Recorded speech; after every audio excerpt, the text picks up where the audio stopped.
Forgot my camera. Hey there, my friends. This is Andy coming to you live from Orange County, California. It is Tuesday, 6 p.m. Pacific Standard Time. And we got a lot of stuff I'm going to be talking about today on this particular show. We're going to be talking about men needing to step up. We'll end with that particular part of the show. And we're going to be talking about how this quite possibly might be the worst start of any administration in our history. Even was it Polk? Who was one of our worst presidents besides Jimmy Carter? There was another one. There was another one that didn't last about a couple months or something like that. I forget. I need to go back into my U.S. history and study the presidents again, because it really is interesting to go from what we had, which was amazing, to what we have now, just in the first 5 or 6 days. Oh my gosh. It's you got to just kind of laugh. I mean, I know it's devastating for so many people. So tens of thousands of people have lost jobs, if not hundreds of thousands. We have, just chaos. I'm going to go over some of the stuff, and I want to kind of bring it into a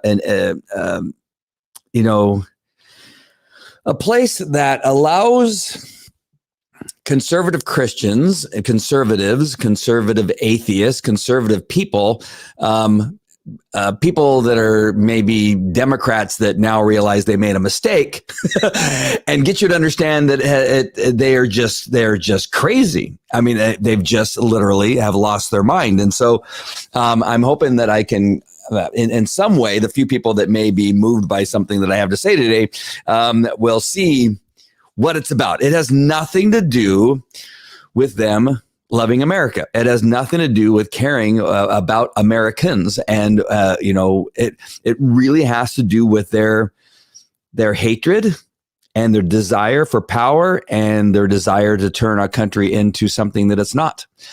And it really is those three things. It has nothing to do with you, the American, you person sitting where you're at. They don't care. They don't care.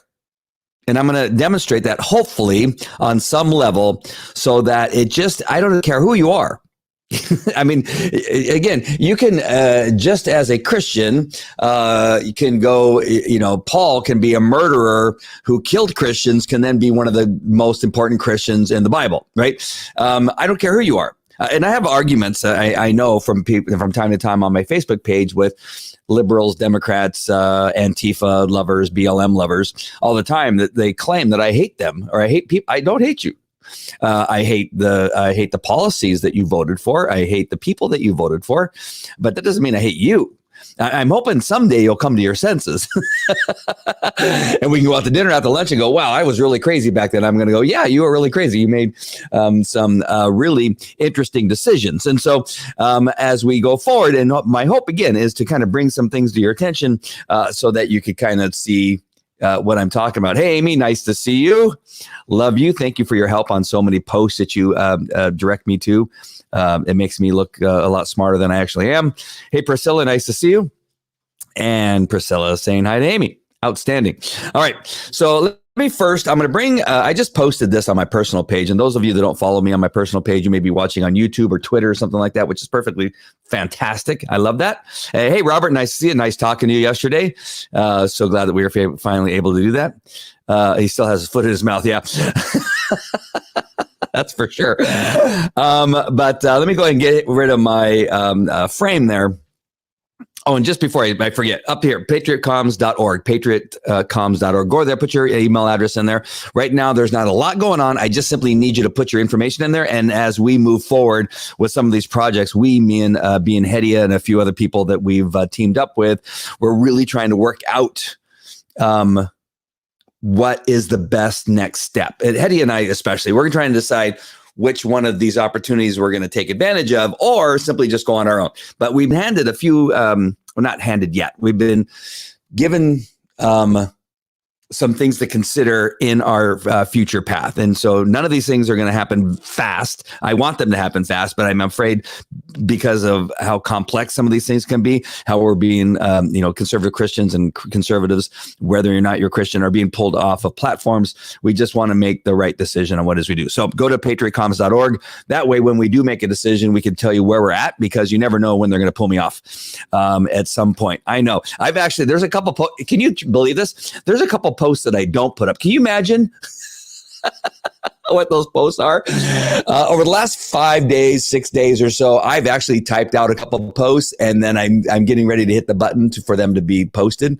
And I actually stopped myself. So I'm going to let you imagine what those are. But those are the ones that I think, I'm not ready to be pulled off yet. Let me wait. But some of you see some of my posts if you're following me on a personal level, and in most cases, I do it to get a rise out of people, and it works. By the way, and Amy's saying hi. All right, so I want to take you back a few years. I'm going to take you back, and I'm sorry that I have to do this, but I need to take you back to President Bill Clinton. That was even hard to say. Did you see me hesitate?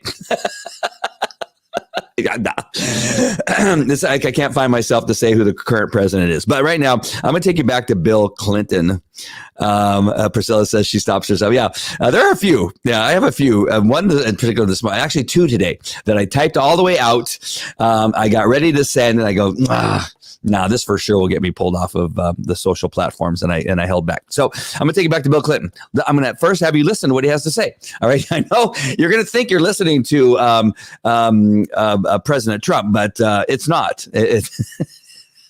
It's not, strangely enough. All right, so I'm going to bring it up. I'm going to mute my mic, and then I'll push play. So there's a little delay, and I just want to explain why you're going to see this delay. All right, so hang on.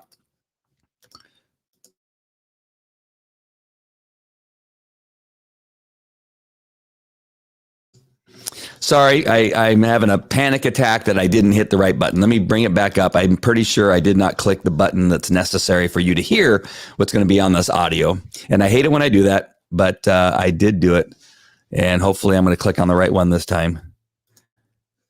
And I did it. Good. All right. So I'm going to go ahead and now bring this on. So sorry about that. I do that all the time. All right. So I'm going to mute my mic, and then we'll play the video.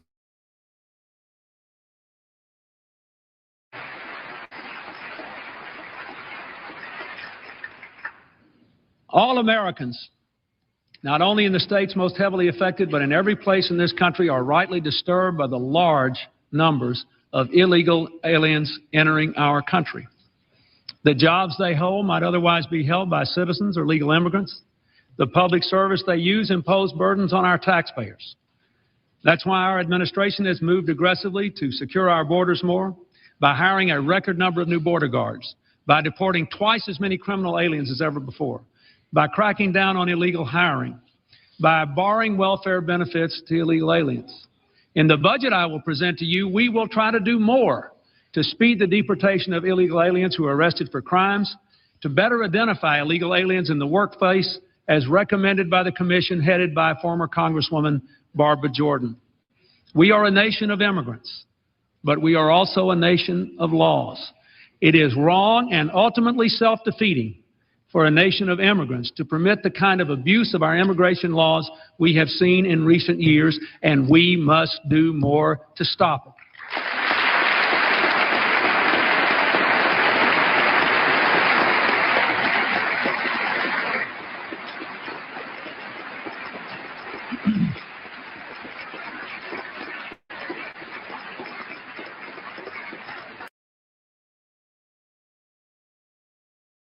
Did you see lunatic Maxine Waters there at the end, right in the middle?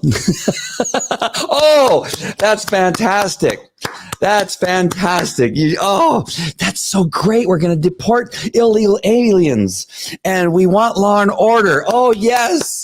And then what is it? Just like 4 or 5 months ago, we go disturb people, go yell in their faces, tell them they're horrible people, tell them they're racist for wanting to deport people. And so this is the very first clip I wanted to show you. This is how I know and how you should know that nothing that they've done over the last 5 years in regard to our great president is based on caring about you or America. Back then, I could even say Bill Clinton actually sounded like he cared about American. He said he cared about the land of immigrants. And then he pointed out that there were illegal immigrants who were criminals. everything that Donald Trump said, but they called him a racist. Everything that Donald Trump said, but they said he was xenophobic and all these. I mean, they can go on that they want him impeached because of the things that he said. But Bill Clinton just said all this. This is how we know that they could care less about Americans. Now, let's look at a couple other things here. I'm going to bring up, and I'm not going to go through all of them. I mean, there's plenty, but the show would be an hour long to go through all the destruction that the current administration has put us through already.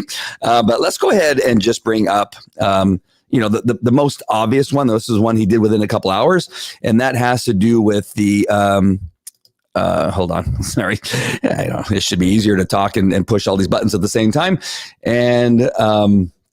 And this has to do with the Keystone XL pipeline. Now, you may not be able to see it. I thought I could bring it up a little bit larger here. Hold on. Let me see it. Let's see, then that other thing gets bigger. Okay. So, right, it's the XL pipeline. On his first day in office, Joe Biden killed the Keystone XL pipeline. The controversial move was condemned by the United Association of Union Plumbers and Pipe Fitters. Now, down here, I'm going to go down to what McManus. McManus apparently is the president of the UA, and it said, why did McManus and the UA endorse Joe Biden for president last summer? In fact, not only did they endorse him, Biden's so-called record of standing with unions and creating jobs was given as the main reason for his endorsement. Now, again, this is the reason why I'm bringing this up and showing you is that he does not care. Everybody talks about how Joe Biden is a nice guy, how he's a Scranton Joe or whatever the other names that they give him and say he's such a nice guy. But he will sit there and smile at you and shake your hand and say, I'm for the unions. I'm for the worker. I'm for American jobs. I'm going to give you more jobs. Within an hour in the office, the same people that endorsed him, the UA union endorsed him. He went, screw you. Now I'm in office. F you and goodbye to your tens of thousands, hundreds. And then you have the Prime Minister of Canada. Yes, vote Joe Biden. Canada's for Joe Biden. Canada loves Joe Biden.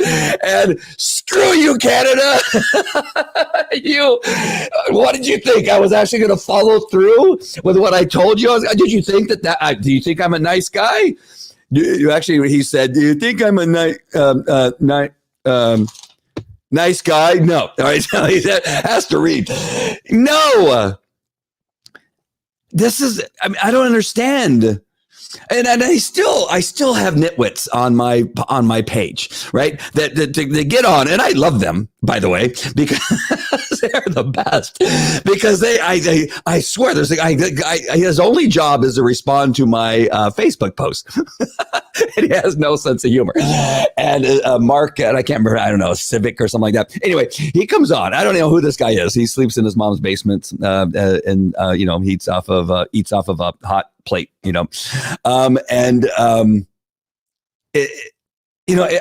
it's just this weird, it's this weird thing that you think that at some point, right? Just look at those two things alone, right? Those two things alone. When you have a union, an American union, a big union, right? This is the pipe fitters union, right? It's a UA, whatever it is, United American Pipe Fitters, whatever it is. And then you have a country like Canada who says, yes, vote for Biden. We want you. So, and then he completely just screws you. And yet they go, oh no, it's just for a little while. It's not that big of a deal. These are the comments, right? You're just being hyperbolic. You're just being crazy. And you're going, but no. It's just temporary. They'll find new jobs. They're just going to do something else. No, what? This is what they do. This is their livelihood. This is their business. They moved their families to areas where they could work on these jobs. They moved to work on these jobs. They don't care. He doesn't care about whether you moved your entire family to a certain area to do the job. It's just the craziest thing. And then just, whenever when was Bill president? I forget. I don't even care. But he's sitting there saying, we got to deport all these illegal aliens. They're criminals. We're a land of immigrants, but illegal aliens have no place in our country. As a matter of fact, we're going to increase the number of agents that are going to help deport these people out of our country. For God's sake, we're a land of laws, Bill Clinton says. And then they come in and go, President Trump, you're a homophobe. You're a whatever. Homo has nothing to do with homophobe. You're a racist. You hate Mexicans. And it's like, wait a minute, what? So that's one example. Hey, Hedia, I love you. I think you and Mark need to hug it out. I know. I told him. I mean, I pretty much don't want him to know where I live, actually, but he's got excessive. He's got a problem, I think. And so, Mark is a fool. I love him. Stop calling my lover a fool. He loves me. He waits for me to post. I mean, his whole day is looking at his computer, waiting. Can you imagine that kind of life? I don't look at even. I'm sorry, Amy and Priscilla. I don't look at your Facebook pages very. I do, but it's like once in a while. He looks at my page every day. It is something to be admired, I guess. Joe Biden is not a nice guy. He's a thief and a liar. Anyone who's surprised by what he's doing to our country is an idiot. Absolutely. I mean, these are just the recent stuff. We could talk about plagiarism. We could talk about his groping of children. We could talk about how he's never been on the right side of any vote in the Senate or wherever else he's been in politics. That he says that the smartest guy that he knows is his son Hunter, the guy who's a crack addict who's sniffing crack off a young person's butt, naked butt, and took pictures of it. And Biden thinks that's the smartest guy that he knows. That guy, the guy who took the computer with all the stuff on it and left it at the computer store, that guy is the smartest guy you know. We can point out all that, but just this. All right. So I've talked to you about the pipeline. It's going to take forever if I don't get through some of these things. And so now let's look at this next thing. And so, the women in our country, I think, a portion of the women, not of course good Christian conservative women like Hedia, did not endorse Biden, but a large number of women did, right? And they go, we can't stand President Trump. He's horrible. He tweets in the middle of the night and he says such bad things. He says deport illegal aliens. That is really bad. So we're gonna vote for the nice guy, Joe, and we're gonna put him into power. And then the first. And again, I'm laughing not because it's a good thing. I'm just laughing at like, wow, like this is so crazy. And I'm going to use an article from Newsweek, and this is actually a fact check page at Newsweek or article on Newsweek, and this has to do with him deciding that men can compete with women in sports. Just go. You got these women who go, yes, Joe, he's a nice guy. What? Wait, what? And you got little girls, going, Mommy, vote for Biden. You told me he's a nice guy, but now I'm having to race against a boy with a wig on. And you have this Newsweek. You got this Newsweek article going, we're going to fact check it. And now I'm going to bring you down. Of course, on any article, you can't read the first two paragraphs because that's what they want you to think, right? The first paragraph or the first three sentences, that's usually what they want you to hear because they know most people don't read the rest of the article. But I'm going to take you down to the bottom, or a little bit further down in the article, right down here. And they're so deceptive. I mean, just the press, Newsweek, Life, whatever, NBC, ABC, CNN, whatever. It's just crazy.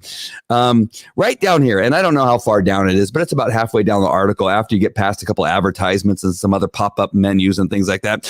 And it says the order, and this is right here. It says the order does not explicitly, I'm going to highlight it here so maybe you can see it on your screen, but it says right here, the order does not, let's listen to the way they worded this.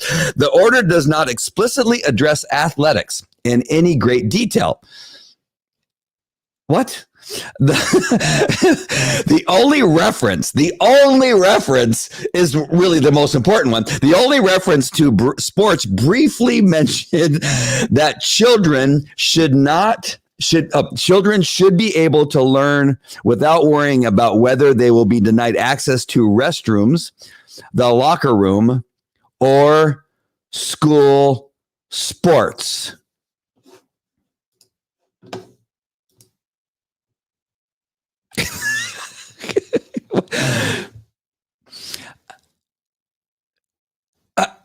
I mean, they should not be denied access to school sports. Does it need to be? Newsweek and Newsweek said false that it called the reference to whether or not the bill or the executive order. I'm sorry, the executive order that he signed says that boys dressed as girls or claiming that they're girls can play sport. They said it's false, but yet in their own article. It says children should be able to learn without worrying about whether they will be denied access to the restroom. So that means we can have boys in the girls' restroom, that as long as they say they're a girl, to the locker room. They can go into the girls' locker room as long as they say they're a girl, and they can play in sports, school sports, as long as they say they're a girl. I'm not sure what's false about that. I don't understand what the Newsweek thought that, well, they needed to talk more about that. No, they needed to go into more detail. Why? When it's very clear that it says that they don't want children, boys, that claim they're girls. I mean, if you knew me and when I was in junior high and high school, I liked girls. So, and I had long hair, and I might have said, well, I kind of want to see, I'm not going to say the girls. There was a couple of girls I was interested in. And I'd say, you know what, just for the day, what do I care? I feel like a girl. I'm going to go. And you can't deny them according to this thing based on what it says. And Newsweek wants to do, no, we need you to go into more detail, like how big the penis is, or do they have any pubic hair? I don't know what it is. What more detail do you need? It says what it says. And again, this is going on the basis of what I want to talk to you about is this is how I know that they hate you.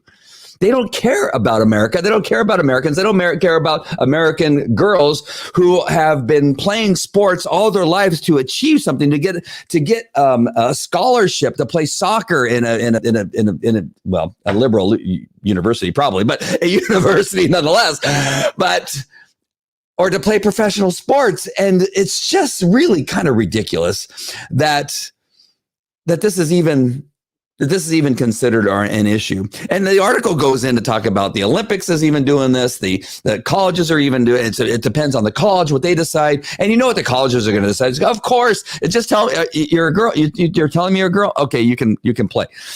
And just the door that this opens up, right? Just the door that opens up is just is crazy. So those are the things that I have somebody that keeps calling me that usually is on the show that knows I'm on the show. Is that this is how these three things just alone, and of course there's more. We could talk about opening the borders and telling the Border Patrol to release any illegal alien that's in custody, to immediately release them. Right. All right. Let me just go. I'm going to go on with one more. All right. So now Biden says he's going to put into place a travel ban. What? You're the one who said the travel bans are bad, that those were racist to have travel bans. Okay. So you're going to have a travel ban. Okay. But you're telling the Border Patrol to open the borders and release any illegal alien that's in custody, immediately release them into the country.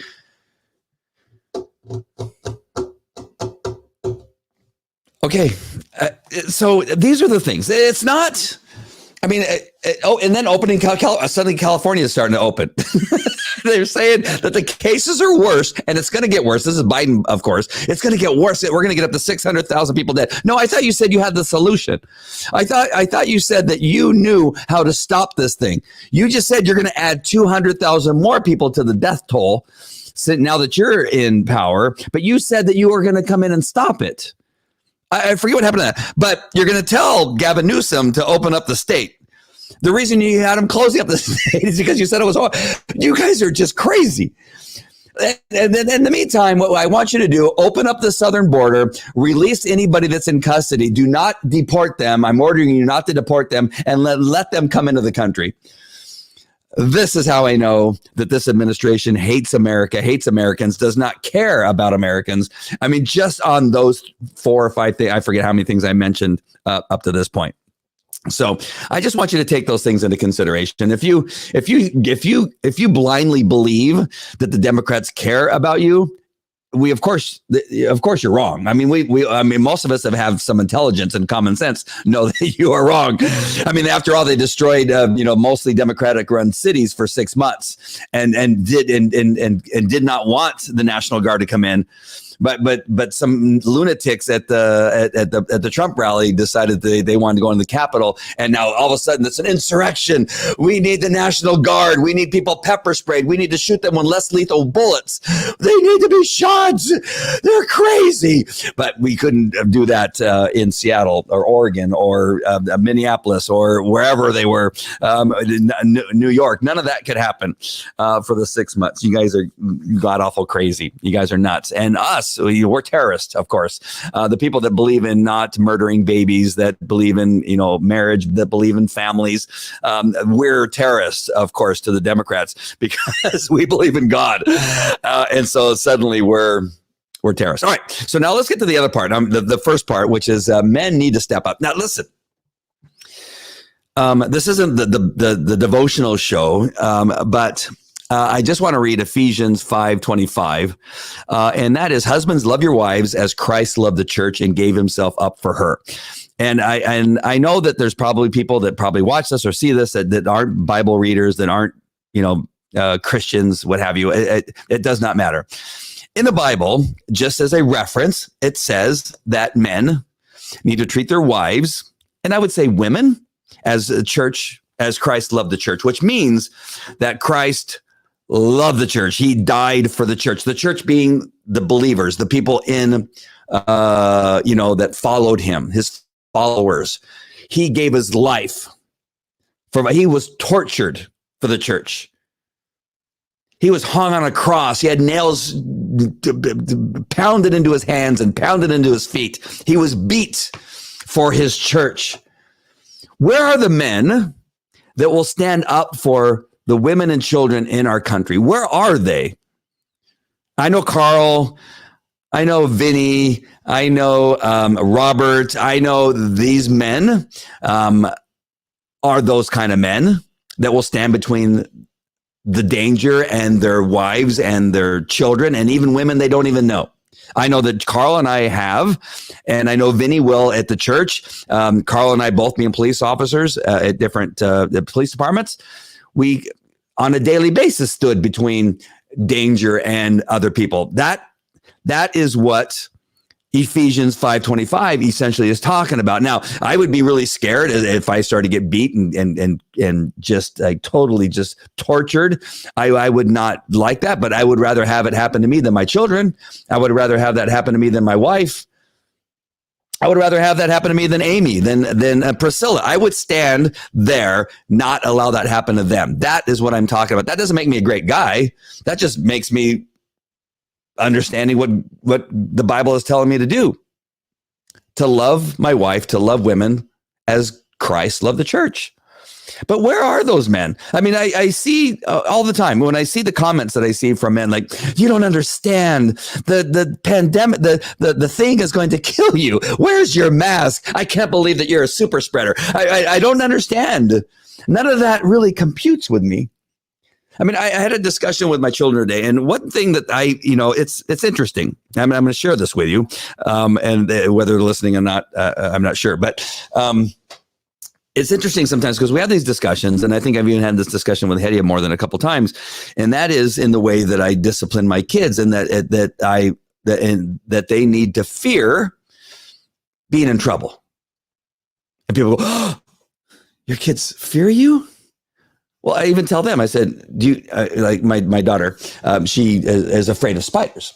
And I said, so when there's a spider, and I'm sure she's probably around here listening right now, if there's a spider in the room, you don't go in the spider. Now, that is a different kind of fear. That is, you are deathly afraid of the spider. Like, you would never go up and give the spider a hug. No, I would not give, never would I, I'm afraid of the dark. Would you go? No, I would not. I always, when we got out of the car the other day, she got on the passenger side of the car, because I back into my driveway, was darkness. On the left side was light, right? And she said, Dad, can you come around to the passenger side, because I'm afraid to come out of the car, right? That is that kind of fear. When we're talking about fear being in trouble by me, it's because I will discipline them. But that doesn't mean that they don't love me or hug me or, most of the time respect me, will come into the house, Dad, where are you? And find me in the house, right? They don't go and look for a spider, but they will come in and look for me. All right. So there's this thing that really is important to understand. That father needs to be the strength to know when to discipline and when to love and when to hug and when to feed and when to bring home the bacon, but also needs to have that strength to be there when they make a mistake, to let them know they made a mistake. That same dad will be the guy that stands in the gap between the danger and safety. And so I think it's really important. And the point I'm getting to is that they go, I've seen other dads there. They don't do that. Why not? They don't act that way. They don't. What? Why not? That is their duty, I believe. Now, I could be wrong. Anybody let me know that I'm wrong, that that my children should not understand that. That when they see maybe other parents that don't do that, I've never seen them get mad. Okay. Well, I think that's a mistake. What I want to bring to your attention now, and in this next step of Where Are the Men, there was a great message, and Gianna Jessen is a survivor of abortion. And I'm so sad that I have not heard of her before. And maybe she ran across my, I don't know, maybe, something that I didn't hit it. But she's an anti-abortion activist. She's actually a survivor of a saline abortion attempt. And she survived as a baby the attempt of her being aborted. I put a video up of her speech in Australia when was that? I think it says here what year that was. 1991, somewhere like, I don't know. But it's a really good speech. If you know me personally, go on that play. If not, search her name. I will try to put the link before I sign off of Gianna Jessen. And so she was a survivor. She has cerebral palsy. And so she kind of shakes a little bit. She has a little trouble walking, that kind of stuff. And her speech it looks like she has to really kind of move around to get her speech to come out so that it's articulate and stuff like that. But she's amazing. Her speech is amazing. She's fantastic. Her whole speech. But I want you to hear what she has to say about men in particular. And this is coming from a woman that was aborted but survived the saline abortion, where it basically fries the baby inside and out, and then the mother gives birth to a dead body. And they even had the option of following through with a late term abortion, but for whatever reason, the person that was going to abort her, from what I remember from the story, was not available. And so she ended up being born. And then the mother gave her up for adoption. She went to a foster home. The first one was bad. The second one was fantastic. And she had grew up, with an adoptive mother. Her name was Diane DePaul. And then told her the story and then raised her to be an amazing woman. And so I want to play this one part. So I'm reading a little bit about her story. That's how I'm able to kind of recite it to you. And so I'm going to bring her up here on this particular part of her message where she begins to talk about men. And I'm a little bit of a crybaby for the manliness that I just talked about. I can shed a tear from time to time. But I want to share this with you because I think it's an important message for men to hear. And if you know any men you might want to have them listen to this part of this particular message. I think it's really important. And so give me a second to bring it up and to make it the appropriate size just so you can see it. And I'm going to mute my mic and have you listen to what Gianna has to say about men. I think it's super important. You have an opportunity. But for just a brief moment, I would like to speak directly to the men in this room and do something that is never done. Men, you are made for greatness. You are made to stand up and be men. You are made to defend women and children, not stand by and turn your head when you know murder is occurring and do nothing about it. You are not made to use women and leave us alone. You are made to be kind and great and gracious and strong and stand for something. Because men, listen to me. I am too tired to do your job. Women, you are not made for abuse. You are not made to sit and not know your worth and your value. You are made to be fought for forever.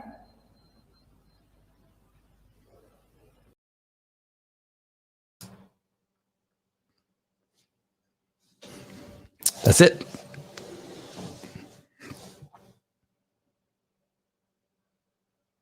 That's all I got.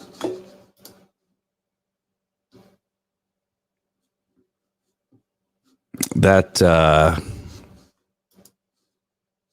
powerful stuff right there, right? So listen to what she has to say. We're the men. And I left that. I continued the part where she talked about women. I think that was important too. I've mentioned a few times that I was a family crimes detective, sex crimes detective. And there were women from time to time who continued to choose, I think, don't hit me too hard with this, but I'm just telling you what my experience is, that they made unfortunate choices and become repeat victims far too often. That is not your role. And I know I shouldn't have to tell you that, but I'm telling you that I know what she's talking about. And so I'm just going to leave it at that. That's for her to tell. I'm going to be speaking more to men to listen to what she has to say. I'm going to put the link for the entire speech in here. Make sure to take the time to watch that speech. I think it's powerful. The entire speech is powerful. I've had men already comment to me saying that they cried and it hit them hard. So I'm so sad I've not seen that before. I think it's an important video, so don't miss it. All right, my friends, I love you guys. I'm just going to leave you at that. That's how I wanted to finish. And have a great night. I will see you later. Take care. Love you. God bless. Bye.